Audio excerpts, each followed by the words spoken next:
Hi, I'm your host Vasco Duarte.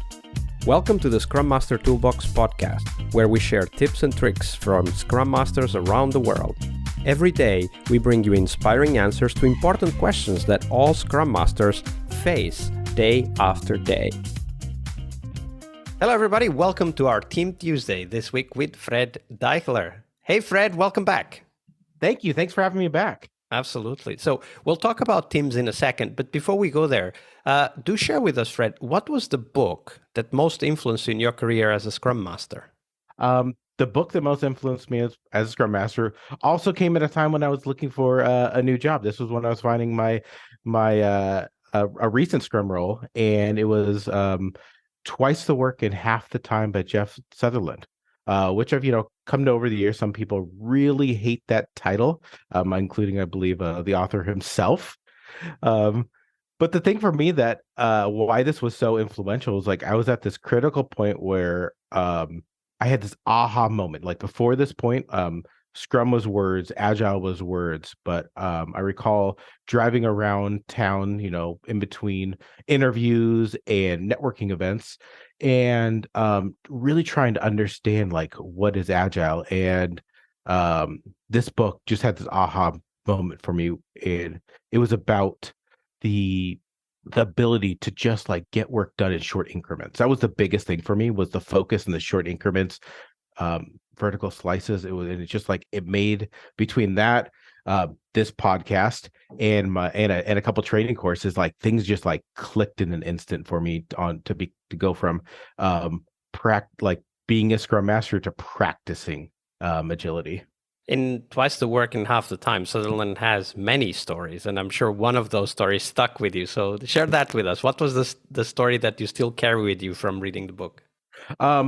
It was the government, U.S. government working on replacing their intelligence system and coming in where it was over budget. It was over timeline, and just being able to come in and look at it objectively and figuring out like what can we do right away. Knowing that we'll get to the end goal, but how do we make that continual delivery, continual improvement that we can build on top of? That aspect of software development, it just finally resonated with me on how it could be done. Yeah, and actually that question is so powerful. What can we do right now that gets us just a little bit closer?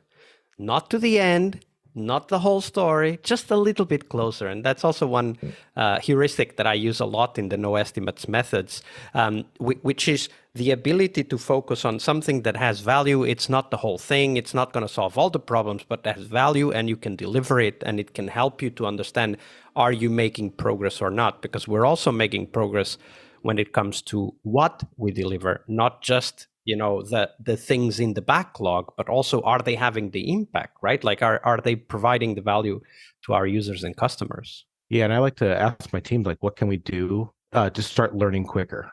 Because then we know, are we on the right path? Yeah, absolutely. That's a great tip. What can we do to start learning quicker? And I bet that's a question you've asked the team that we're just about to talk through. And we want to understand something very specific here, Fred. We want to understand the initial signs, the little things that when you look back, you see, okay, this was a sign that something was going wrong. So as you tell us the story of that team that went into a difficult moment, do share with us the small behaviors and patterns that started emerging and later on really became a big problem. Absolutely. So this was at a different company than yesterday's story. In this role, I was the software development manager and the Scrum Master, wearing multiple hats. I had more experience with Scrum, but I was also, leading the teams. And so the story here is that I didn't, the retrospectives, we had them, but we didn't actually do anything with them. And so early on, can you explain what that means? Like, what do you mean? You had them? I imagine you had the meeting where everybody was talking about what they want to change, whatever. But what do you mean by not doing anything with it? Yeah. So what I mean by that is we go through probably almost the same format every time. A start, stop, continue, or that kind of simple variant. And at the end, we would never get to action items. And it was just a hope that through this cathartic conversation that things would improve. Like somehow the people that were causing some of the problems with the team would through osmosis like get better without conversation, without strategy. And early on, it was cathartic for the team to be able to talk about these challenges, get them out in a safe space within the team. But what I saw time after time, retro after retro, was the same things kept coming up. And I, as a Scrum Master, I, as the manager, wasn't doing anything to help resolve those things. So the team, every sprint, just morale kept going down. Delivery wasn't happening.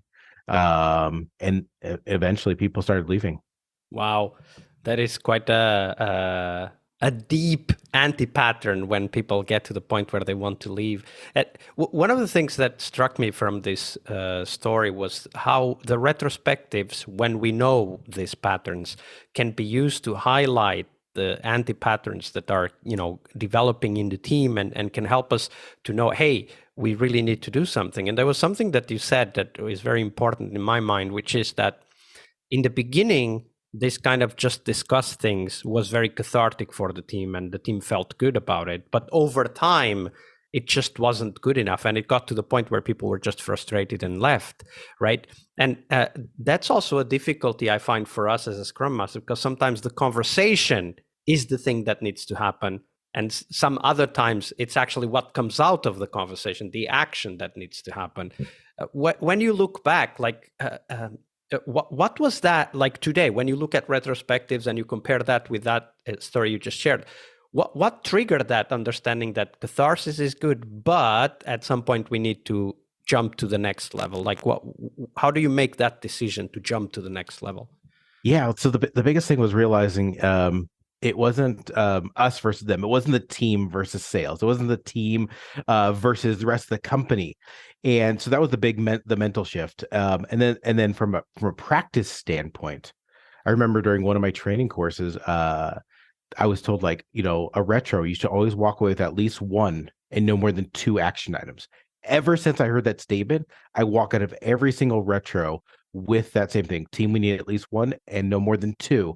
And the reason behind that is we want to gain commitment, the Scrum value of commitment towards change. And the reason I ask the team, it's not just me telling the team like at least 1, no more than 2. I say, why do you think? And then I remind them that Scrum is about empiricism, the scientific process. If we change too many variables, we don't know if any of them have any effect.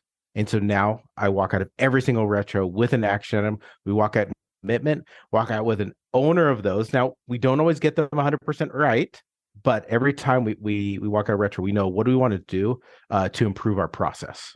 Absolutely. And great tip. Always walk out of a retro with at least 1 and no more than 2 action items. Thank you for sharing that, Fred.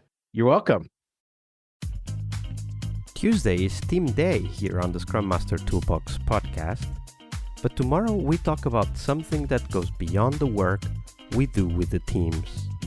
We will talk about how to lead change and what our guests have learned from leading and participating in change programs during their career. See you tomorrow. We really hope you liked our show. And if you did, why not rate this podcast on Stitcher or iTunes? Share this podcast and let other Scrum Masters know about this valuable resource for their work. Remember that sharing is caring.